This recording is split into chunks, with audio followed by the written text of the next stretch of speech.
The answer to understanding what makes life happy is found in a simple yet important question. Let me share the key to happiness with you.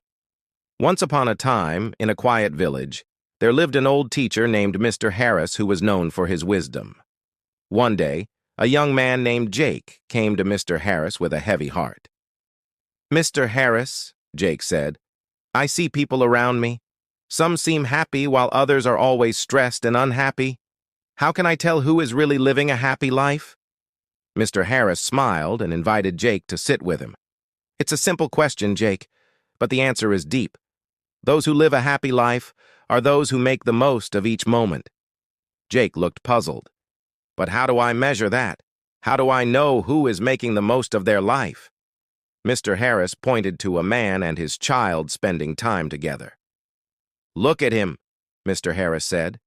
"He's with a loved one in nature, but his thoughts are somewhere else. He's worrying about work, his responsibilities, and everything he has to do. He's not enjoying the moment." Jake watched the man and nodded. "I see what you mean. Now, look at that child playing," Mr. Harris continued. "The child is fully present. She's running, laughing, and enjoying every second. She's not worried about the future or the past. She's living in the moment." Later that day, Mr. Harris took Jake to a small community dinner.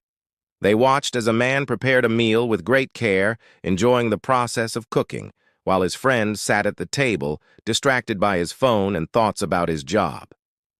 "See how this man is enjoying cooking?" Mr. Harris asked. "He's fully engaged, appreciating the smell of the spices, the sizzle of the pan, and the act of making something delicious. But look at his friend. He's not paying attention to his surroundings or the people around him.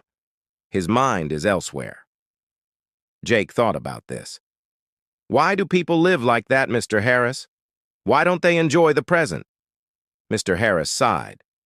"Many people think that happiness is something they will find in the future. They think, I'll be happy when I get that promotion, buy a house, or achieve some goal. But they don't realize that happiness isn't a place you reach. It's something you can feel every day, in every moment." "So what's the secret to a happy life?" Jake asked. "Look at that child again," Mr. Harris suggested. "When she plays, she's completely focused on what she's doing. She's not worrying about what comes next. She's living fully in each moment. That's the key to a rich life." Jake nodded, feeling enlightened. "I understand now, Mr. Harris. Thank you." Mr. Harris smiled warmly. "Remember, Jake, life isn't about reaching a place. It's about enjoying the journey. Focus on the present, and you'll find happiness in the simplest moments."